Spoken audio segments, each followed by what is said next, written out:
think people tend to overthink things, and sometimes like trying stuff is like more valuable than overthinking it. I don't think every fractional person will have the advantage of like a wonderful first client. And I think sometimes the start can be rocky, but I think when it does work, which takes some patience and time, it can be really beautiful. Today on the Freelance Mindset Studio, I'm so excited because we have Neeharika Bhartiya with us.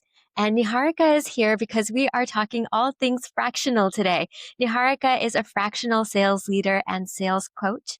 And Niharika, thank you so much for joining. Thanks for having me. Of course. So, first, before we dive in, can you just give us an overview of what you do as a fractional sales leader and how you've set up your business? Yeah, as a formal technical founder myself, where I started a company and I coded, but I didn't know how to sell my product. I had to learn how to sell my product. And back then, I hired a sales coach to help me figure out how to do that. And since then, I've learned a lot about how to sell a product when you don't have any motion set up, you don't know the words for it. And so now what I do is I coach technical founders on how to sell their product. Often they have the same misconceptions I once did about that process. And how I've set up my business is that it's just me. There's no one else, and I'm the expert that I hope founders will hire to help them through this journey, which is honestly one of the hardest parts of the journey of being a founder in general. Absolutely. So, what was it that drew you to fractional work as opposed to staying in the tech world and working for a company where the product is a product as opposed to your own expertise? Honestly, I think I just fell into it in the most beautiful of ways, and I feel very lucky. So I had planned to. I left my job. I planned to take 6 months off just because I had one kid at the time, and I just wanted to like recover from having a first child. And then I remember that 6 months was coming to an end when I realized I was actually already pregnant with a second, and I was honestly just too nauseous to do a job search. And the idea of interviewing and everything was just overwhelming at the time. And at the same time, I was talking to my old sales coach about a pivot to sales. It was part of my work that I had done in my career that I'd enjoyed the most. I loved being close to revenue. And he's wonderful. He's like helped many people, fractional people get their start. And he was like, you know what? I know a founder in New York. Can you just help her? And I fell into it by starting to help her. And I wasn't charging anything at the time. But working with a female founder really opened my eyes to something I had never considered. I think partly because her pace was just astronomical. Like I would give her some feedback of like, hey, I think you should try this messaging. And then literally in a week, she would come back with like 500 emails she had sent, an A/B test on the messaging and the results she got. So I immediately got feedback on my own advice.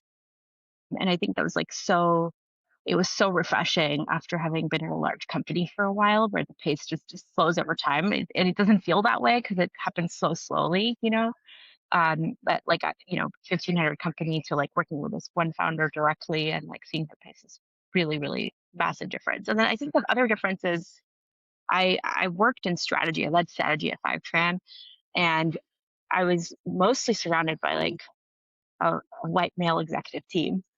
Um, and I think there's a huge difference in working with a lot of like men in those rooms and working with this like young female founder, and the energy I got, like especially while being pregnant, like meeting a coworker and starting with a hug. Like it was lovely. It was really nice. And I was like, why this whole like social aspect of like I spent a lot of time with my coworkers. Like it was such a breath of fresh air.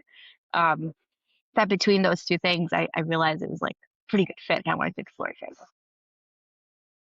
So it sounds like some of the advantages of fractional were being able to choose a client that was a really great fit for you, having that, culture match, and then also the pace and getting to learn and iterate really quickly. What are some of the other pros and cons of fractional versus full-time work? The con can be it's really hard to predict your income. And I've tried to find my ways around that by doing, instead of hourly, doing retainer work. And then building upon my engagements with certain clients over time. Um, I think there's a lot of other pros too. I think getting to like I was in a way pivoting my career to sales. Like I'd been a founder, I had been like doing product and technical work and sales as a founder, but I never really had a career in sales. And I'd been on the solution architecture side where I was leading a solution architecture team at Fivetran and then strategy. But this is a bit of a career shift for me, but I get to do it in a way where I get to see many different founders selling many different types of products to many different buyers, um, and get to coach through each of those situations. And I think one of the things that makes me a good coach is I'm quite nimble. Like based on what we observe after trying something, we pivot as we need to like make it work. And when you're in a really competitive selling environment, the same strategies that work in like a enterprisey like well, six-figure deal environment is actually kind of different, where there's a lot more price pressure, and or e-commerce buyers are very different to like like customer support buyers. Customer support buyers don't negotiate. Like you learn all these things while working with clients. So I think that's been really lovely. And then I think also just getting to see a founder up close again and like all the things they have to worry about. It like part of me wants to start a company one day, and it's really nice to just always be close to that, remember what that's like and remember what it takes. Sometimes it's not like the same level of like I'm on some sort of learning fire hose kind of journey. What I want is higher income per engagement. That requires me to build that expertise and use it. And it's a little bit different to being part of some high growth startup. And I do have some days I'm like, oh, it would have been cool to be part of some, AI rocket ship and see all the plane building that has to happen while it flies kind of situation. Those are like some of the cons I feel sometimes. And obviously Yeah, the absolutely. benefits. Yes. The benefits. Talk to us about the benefits. What kind of cons are those for you? I think many of us know, but for the people who are considering for the first time, what are they? Well, it definitely helps to have health insurance through a partner, and it's unfortunate the way health insurance is like tied to jobs in this country. Um, but it creates a barrier. If you don't have the situation I had, where I had partner and kid, like it just creates a big barrier. I think at least it becomes a lot more expensive to have health insurance. I think I have been able to work a little bit around the mat leave piece. Like, as you know, I was pregnant when I decided to go fractional. And so I had to have a conversation with my clients about, hey, like I'm going to have a kid and I don't know what that's going to be like. And I may be able to help you and I may not. And it meant that some clients were like, you know what, this is a good ending point to our engagement. And others were like, that's fine. We'll work on your schedule. But it also meant that I had to learn how to get state benefits. So I actually created an S corp and became a W-2 employee of myself. And I applied for paid family leave, and New York State has some great, policies around that where you can take paid family leave up to 12 months after you have the kid. And so actually only recently took it, even though my kid just turned one, like just at the end of his first year is when I took it. So that was really nice to be able to time it for what I wanted to. So, um, but like there's a lot of benefits to a bigger company, like those free gym memberships or education stipends and all, kind of everything comes out of your pocket in a way. And um, or like egg freezing, there's that can be very, very expensive if someone needs to do that. So yeah, there's definitely cons on that regard. That's really fascinating about the S Corp and the state benefits. How long did it take you to set that up, and what were some of the resources you leaned on when you were researching that?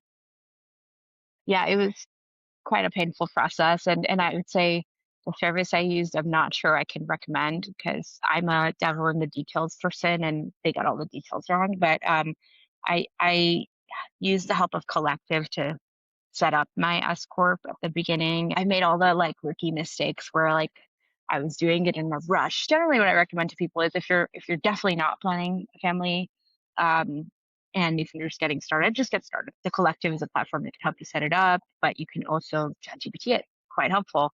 I literally got all the guidelines. I would double check everything because there's definitely some things that got wrong in that process, and I would pick up like, "But you said this, but this website says that." So just like obviously read what the state resources say. And then other than that, like creating a 401k account, there's many vendors. It was, I feel like it's quite tech enabled. Like Bluevine is my bank. Like can use Blue Vine or Mercury. I'm an investor in Mercury, so I'm biased on that front. But I had to use Blue Vine because I was in a rush, by the way. Everything is very digitally enabled and very easy, I feel. It couldn't be easier than it is now to do all this. Yeah. Yeah, definitely. And I think another part of the logistics that you started to touch on earlier was around the pricing. And I think many people, when they get started fractional or solopreneur, start by pricing by the hour and then move to a different model. So you mentioned you moved to a retainer. How do you structure that over a month? Is it anchored to the number of days you work or to some other metric? I actually never did hourly because my sales coach did a monthly retainer, so I just led with that. I started with a very low monthly fee and then I moved it up over time. It helps to not measure the hour both ways. And I think when you're charging a retainer fee, you have to give them the person that's like, okay, I'll pay you this retainer. You also have to give them some upside. Um, and so the way I give them that upside is like, hey, I'm committing to like this much time per week, which is typically like we're gonna have at least a 1 hour meeting, and I would happily go over to 1.5 hours any week. Um, but in addition to that, you'll get my assets, like anything I know is like using the say, but you'll also get like unlimited text call time. You like if I'm free, I will talk to you. I will help you. I measured that at the beginning to make sure it wasn't too out of whack what I was offering. But it really anchored the conversation on the services and the impact. So like I would be like, our mutual goal is this much revenue per month. Are we aligned on that? Like I'm gonna hold you accountable to that. Part of my job is to make sure you're focusing your time on sales. Are you sure you want to spend time on sales? So I think those aspects like may make it more of a win-win because I genuinely do try to go above and beyond for my clients. And I ask my founders to do the same for their customers because that's how you build a business. That's like by impressing your customers. I think the hour capturing is like tedious for me to do. It's really hard to like capture the like energy that's spent outside of actual hours in getting a job done. Um, and, and this just makes all of that pain easier, but also gives my customers that access too of like they could get a lot more than 15 hours a month of my time. Yeah, that's great. I think being able to tie it to some benefit metric other than your hours, other than your time, and seeing that value come front and center is so beneficial for both parties involved and your incentives are aligned. Were there any other pricing structures that you looked at and eliminated? So one that like my husband really pushed, he's like, every month at the end of every month, you're not sure you're gonna have revenue the next month. Like you should have some sort of commitment, like 6 months or 12 months or and I think that's one thing I was actually quite against all the way from the beginning. And I think it's because I remember when I was a founder, I didn't want to have a commitment like that. I think running a startup is like running a very delicate thing, and you don't know what's going to change when. And you also don't know if this person is going to be effective in helping you, and you want that optionality to like switch. But then the onus is a lot more on you to like do an incredible enough job that clients want to return me. And so, like the founders I'm working with now, like I'm like invoice 11 right now, and like monthly, like it's my 11th month working with them or my 13th month working with them. And I think part of that is because I don't know, I kind of have to stay on my toes because it's a bunch of months, but also take time to like build a sales engine. And as long as we're working in lockstep and we're helping, like I'm helping as best I can. And when I don't know stuff, I'm chasing to go find out rather than making stuff up. Like I think they appreciate that and like lean in with me on it. Yeah, definitely. And I know that there's definitely it's a goal to have monthly recurring revenue as you're running your own business as a fractional, but going from inception to monthly recurring revenue is a journey as you build your client base and startups in particular are very open to fractional talent and then also more delicate in terms of their pricing and cost commitment. So I think that makes a lot of sense the way you've structured it. I want to pivot from here a little bit and talk about how parenthood has really kind of shifted your journey from full time to fractional. There's a lot of research right now showing that a lot of benefits for mothers in corporate America are getting rolled back in terms of paid leave and other infrastructure and support, and childcare is at all time highs in terms of costs. So, how did that factor into your decision, and what advice do you have for mothers who might be considering going fractional? I think that was like early into my decision, okay, I'm gonna do this. I remember my husband told me something um that like there was a day where it's like, like kids always stress you out a little bit, but um my daughter wasn't doing like any of the things she was supposed to do for us to like be like freed up to do like our life stuff. Like we weren't gonna get to school on time. And I remember just being like, it's fine. I can withstand this. Like this, like there's like there's shock absorbency in me to handle that in a way that felt a lot more brittle when I was working at Fivetran, and I had like set hours and I had meetings back to back and a ton of deadlines all the time.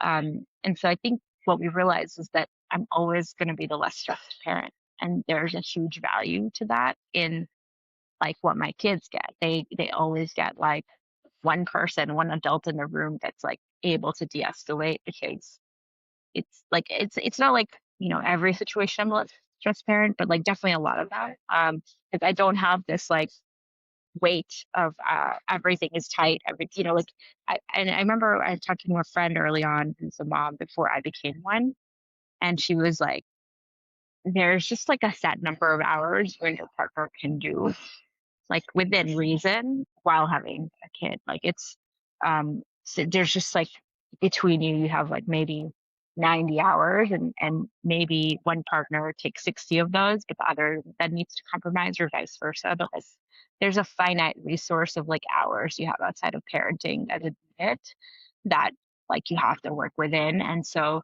I think if fractional work can enable one partner to spend more time on work and then it could flip. And so that's like I think a big piece of it. Like I said, I'm in the details. So I did a literal calculation of hourly rate where I took my Fivetran salary and my Fivetran hours, and then I did my fractional salary and my fractional hours, and I make over triple what I did at Fivetran with that calculation. I think the net benefit is like pretty high from that perspective, but obviously, like it also means that living in a city like New York, like and not having all those benefits means that I have a little bit of a fire under my butt all the time to make sure I'm going out and finding new customers and not like just relaxing and letting the business find me. Um, so yeah, or even like figuring out ways I can help my companies further so that we can create arrangements that are like more advantageous to both of us. So yeah, things like that. There's a real calculation to it as well. In terms of the number of hours worked, do you find that you're working fewer hours, more hours? Yeah, so it ends up being about 20 hours a week. My kids are in school from, like, at least my older one is in school from 9:30 to 4. Um, and so between like the travel and like the prep or making sure I have a snack for her and like planning dinner and life, I feel like that's all I really have. And so I feel like I do feel some tension in like once I fill those 20 hours, it's kind of hard because I feel like I don't have time to explore AI or all the other things that I feel like fractional work should allow for. But actually, sometimes parenting just takes it all up that space. Or like, if a kid gets the flu and then the whole house gets the flu. And then, as a household to deal with that is hard. So like things come up that make it hard. But then there's phases where I get time to like do a little bit more. So I would say that there's like ebbs and flows, but generally 20 hours. And I found that's a good balance for me. And then I'm sure as my younger one, who's now one, gets like a little bit more self sufficient, I'm not breastfeeding all the time, which is already starting to happen. I feel like a little more breathing room, you know? Yeah. And so it sounds like it's been a really great fit to be fractional as your kids are very young right now. As you think for like the next, I don't know, 5 or so years of your career, how do fractional full time and possibly starting your own company, like a tech company, compare? I try not to plan too much because I think it creates baggage. So I like to see where things go. And it could be that one of the companies I'm coaching like is attractive enough and wonderful enough that I actually want to join full time. It could be, and I can de-risk it in so many ways because working directly with the founder, I know what they're like. Maybe I may have been with them for a while. It could be that, like I make enough money on some sort of commission engagement that I take a month off and I tinker on some AI projects, and one of them takes a foothold. Like, who knows? Like, it's really hard. And then, for us, a location change might be in view, and that can also change like the setup a bit, and it's a foundation upon which to build things. Um, but I would say I have gone more and more from like, this feeling of if I'm not full time, I'm not good enough, to this feeling of like, this is as good as it gets. And I think it makes it in some ways like problematically challenging to think about being full time. Because if I like can't make like over a certain dollar amount, if I take the hourly rate I'm used to, then it's not worth it for me. Um, and and yeah, that's a little bit like it feels like, oh gosh, am I like never gonna work full time again? Um, and I now have conversations with my husband about like, why don't you get the big full time benefits job? And I can keep tinkering because you've been a founder long enough. So yeah, well, it's funny to find that balance between us two, but we'll see what happens. Yeah, I love that. As someone who's had her plans get changed and improved by forces beyond myself, I am very much committed to not planning. Um, I guess my last question for you is there anything I didn't ask about that you think would be important for a mother considering going fractional to know?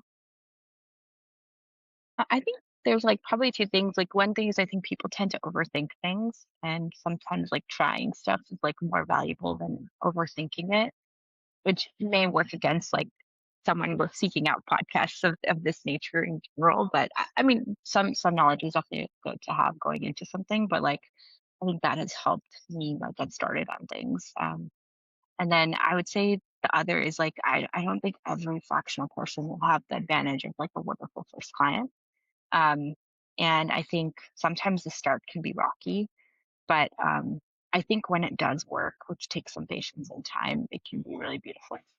Um, and I would say the third thing is like since I've found myself in this situation, I've learned about a lot more women who's had to take some sort of step back in their career. But before I became a parent, the only people I saw in corporate culture, and especially like executives that were female, like they weren't always the ones with the families, but that's all oh, that was who I saw. So I was just like, I'm not one of if I'm not like working my way up to C-suite of this company, I'm not good enough or I'm not doing a good job. But I think since taking this role, I've come across so many women that have found these like wonderful career paths that aren't that. Um, and a lot of them are the women that are like handling and sometimes men. I've actually come across quite a few fractional men in this situation because they want more time for their family. In fact, I was just talking to a friend of mine who's doing laundry while we met, like folding laundry in the middle of the workday, and I was like, "Thank you for like normalizing this because that's kind of what life with a rich personal life built into work looks like, you know." Uh, so yeah, I would say like there's people out there like you, you're not alone. Well, Niharika, thank you so much for joining. I've learned a lot, and I'm sure everyone listening has too. I really appreciate you. Thanks, Joy. Thanks for having me.